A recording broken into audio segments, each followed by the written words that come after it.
Assalamualaikum warahmatullahi wabarakatuh.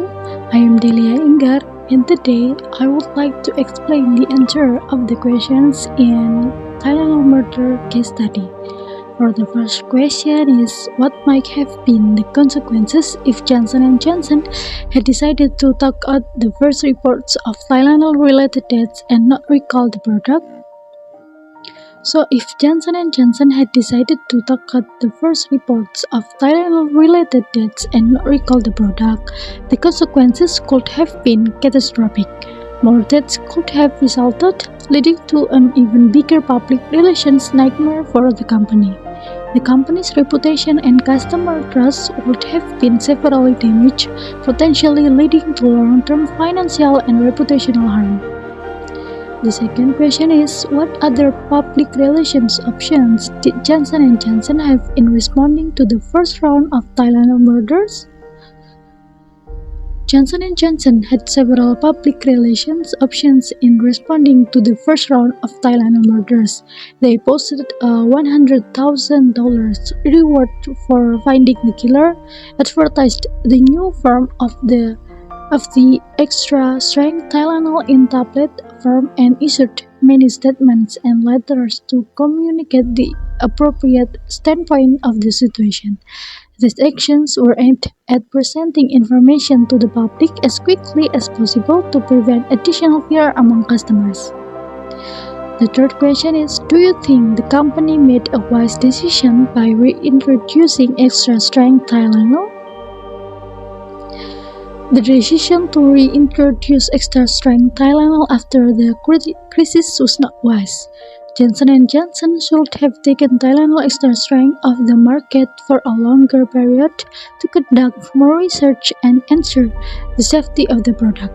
This would have reduced the risk of further facilities and allowed the company to regain consumers' trust more effectively.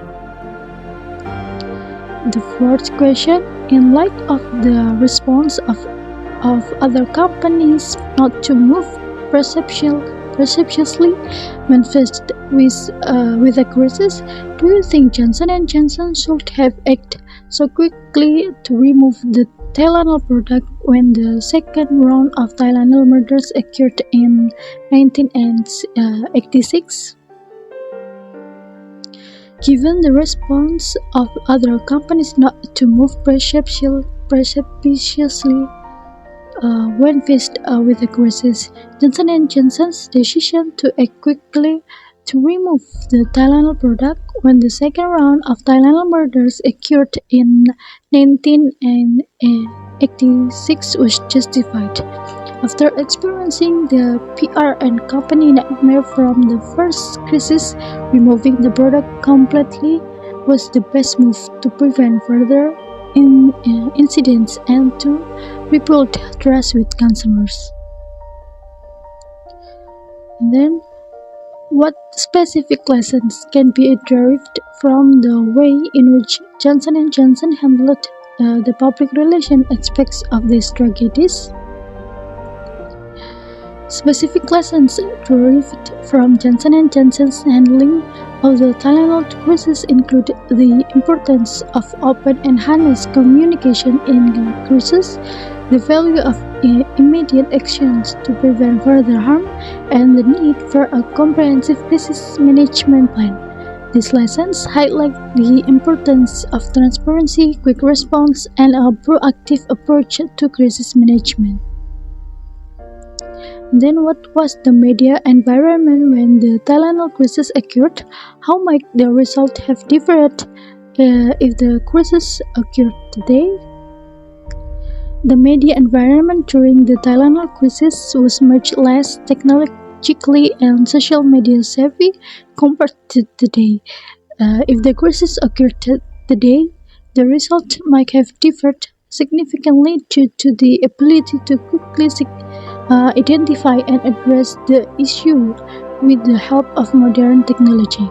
The crisis might not have escalated to the same extent, and Johnson & Johnson could have potentially resolved the issue more quickly and effectively.